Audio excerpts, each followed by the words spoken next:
good morning once again, folks. It's Wednesday morning. We're still here in West County Mayo, in the west of Ireland, and we've just departed Newport and we're pedalling on to Westport.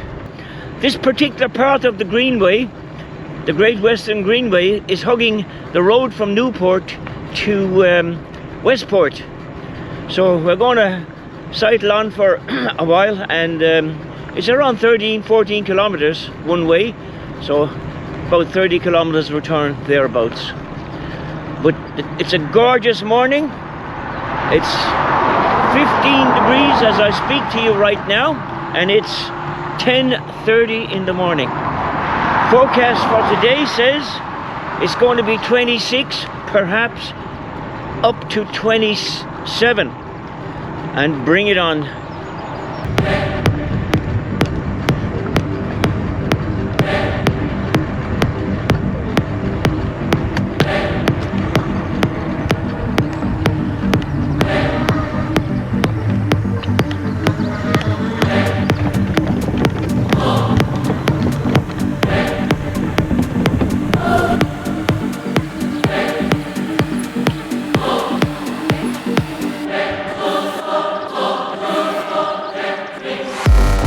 Now on this stage from Newport to Westport, the countryside is a lot more agricultural, more green pastures, etc.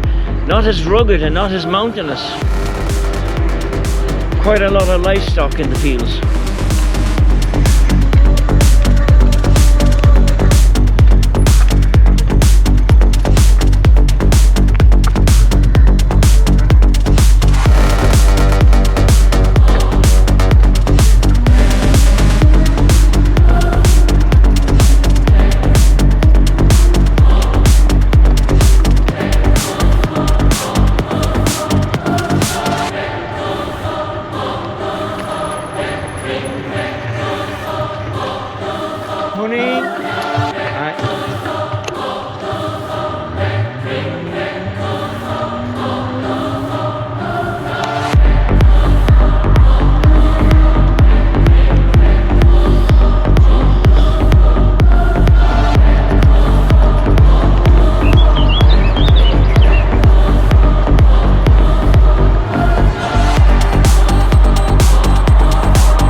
you get him?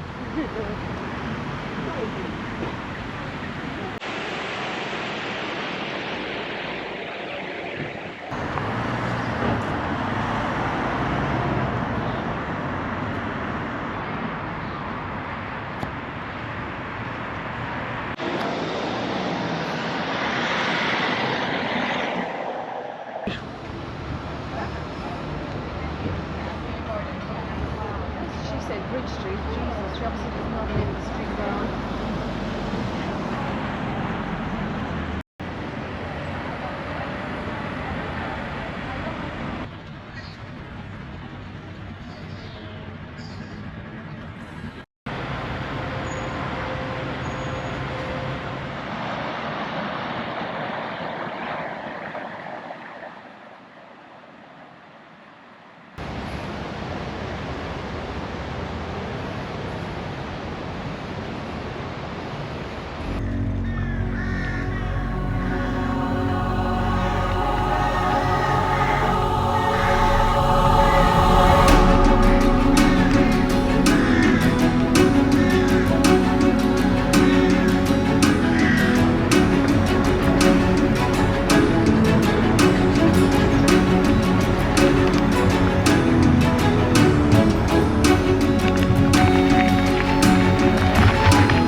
Well, we've had a walk around an awfully busy Westport, 25, 26 degrees.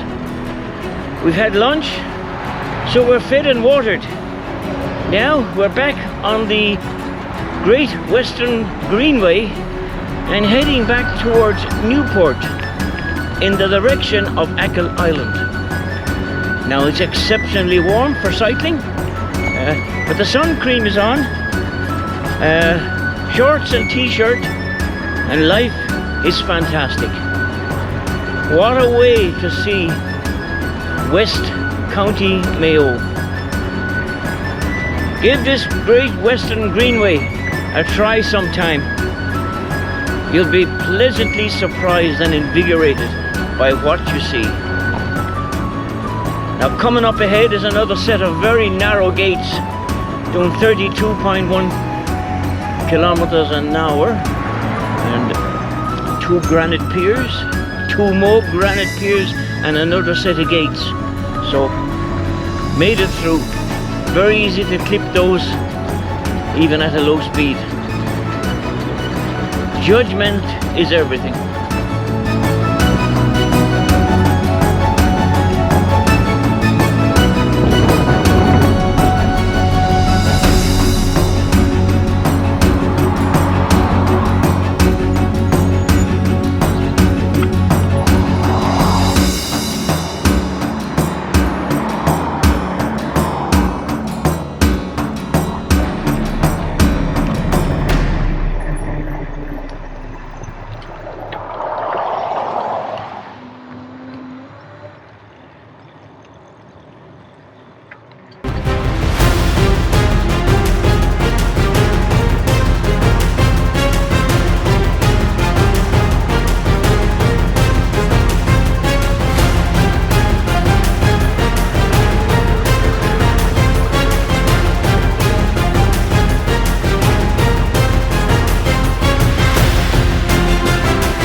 We're hugging the main road here now on my left hand side. A few kilometers back it was on my right hand side.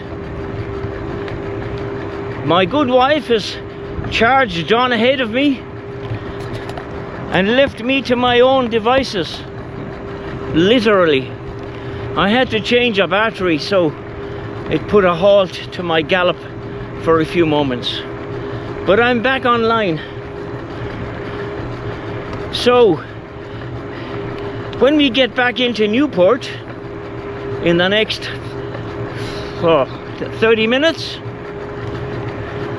now I have to watch myself here as I go through the restricted area once again.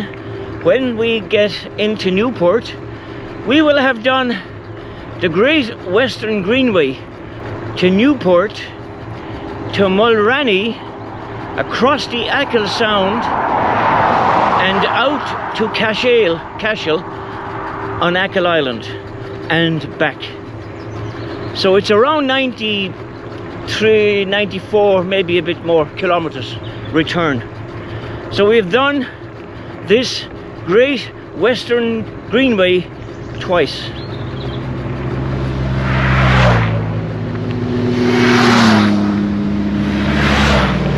There are many tourists out and about for the past week. This is our third day up here.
Dominican friars first came to Ireland in 1224.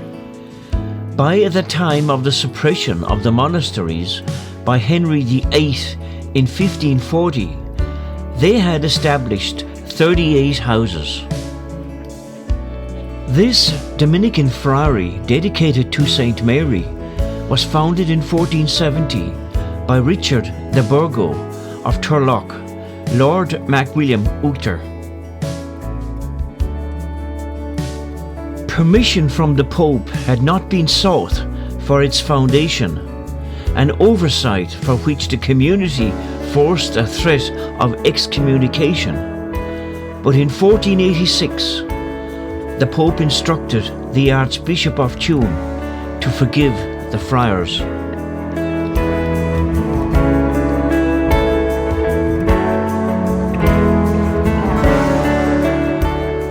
All that remains today is the church and eastern wall of the cloister, in which the monks walked and meditated.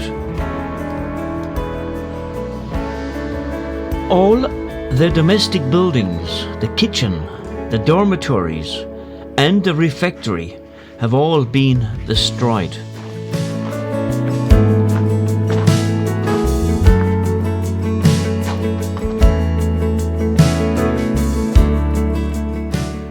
The church consists of a nave and chancel, a south transept, and a low tower. The abbey had a troubled history due to the political turmoil in the area. The Dominican friars were repeatedly expelled, but returned again and again. On one occasion in 1652, the abbey was attacked and plundered by English soldiers. They brutally treated two nuns, Honoria Burke, daughter of Rishtard on Iran, and Sister Honoria McGahan. The two nuns, who were both over 100 years old, fled to Ilan na Nefa, Saints Island, in nearby Lough Furnace. They were later captured, stripped naked, and it was mid-February, and had their ribs broken and were left to die. The grounds of the friary are an actively used cemetery.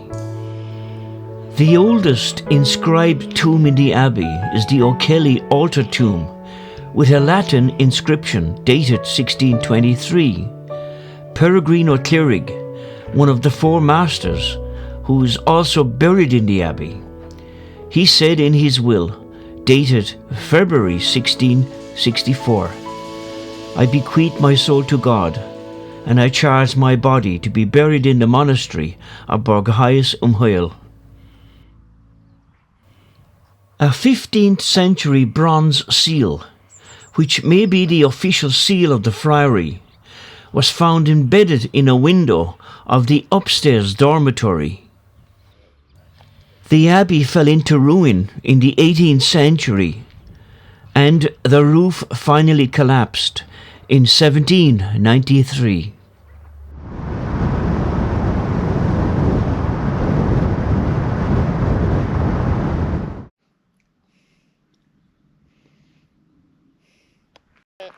I'm here on Slieve Moor. I'm here walking along by the deserted village. I showed you this from the air last year when we were here. So I'm just going to put the bird in the air here for a few moments. I'm surrounded by grazing sheep and they all bang.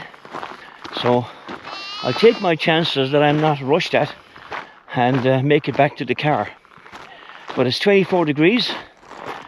Terribly humid on Achill Island off the West Mayo coast.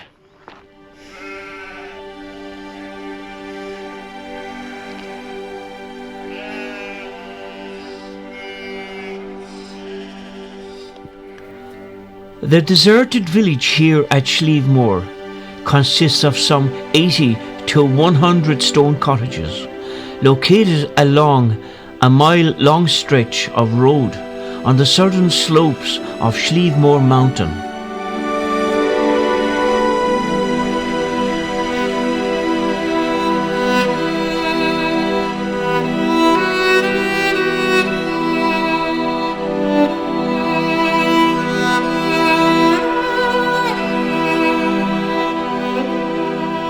Slieve Moor is the largest and most recently abandoned of several Boolie settlements here on Achill Island.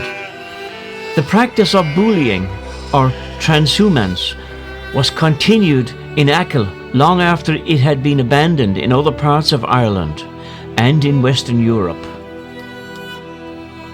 It refers to the practice of living in different locations during the summer and winter periods, primarily to allow cattle to graze in summer pasture. The cottages here at Slieve Moor were used as summer dwellings within living memory by families from the villages of Dua and Pulla. However, the largest story of the deserted village here at Slieve Moor is more complex than the abandonment of bullying. The deserted village here at Slieve Moor is a haunting reminder of times past. An hour spent here meandering from cottage to neighbouring cottage, along the ancient track and through adjacent fields with their lazy bed ridges and furrows, is a journey going back in time. Sheltered under the slopes of Slieve Moor Mountain and hidden from the 21st century, this tranquil corner of a remote island is a perfect place for quiet reflection and remembrance. It is thought that the village was occupied during several different stages in history, with some of the buildings being constructed on top of previous dwellings. Through study of the field systems surrounding the deserted village, archaeological investigation and historical research, it has been established that settlement dates at least to the Anglo-Norman period, 12th century AD. The presence of a megalithic tomb close to the village, dating from the 3rd or the 4th century BC, indicates habitation in the area some 5,000 years ago. The deserted village consists of approximately 80 to 100 stone cottages, aligned north-south and built on top of previous dwellings. The Great Famine and subsequent emigration led to the gradual abandonment of the village in the mid to late 19th century. If you're ever up these parts on Achill Island, put this on your bucket list and walk around here for a half an hour or so and see the humble dwellings from a past era, a place of extreme hardship, a place of extreme tolerance, a windswept, bleak but gorgeously haunting landscape.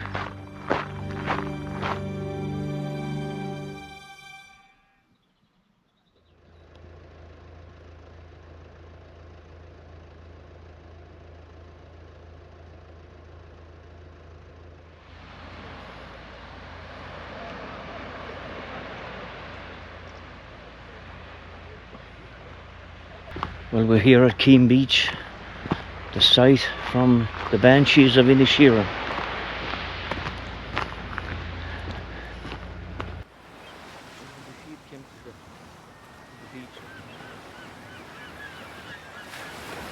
We're sitting here on a large rock at Keem Beach on Achill Island, which is off West Mayo. The temperature is 24 degrees. And this beach, Keem Beach, is one of the top 50 beaches in the world. And when you look at it from on high, you can see why. Today the water's a bit chilly, but quite a lot of people around. But this beach featured in the Banshees of Inisherin a couple of years ago. Brendan Gleeson and, what was his name? Colin Farrell, who was a pain in the arse. But anyway, good movie, but a stunning location.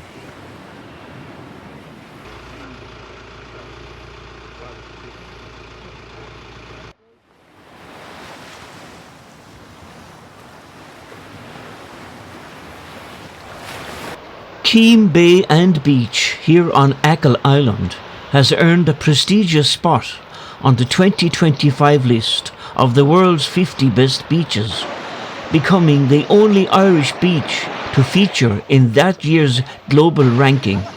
Placed at number 48, Keem Bay continues to win hearts far beyond Irish shores for its untouched beauty and tropical allure.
Here to my right and in front of you we have Kilry Fjord.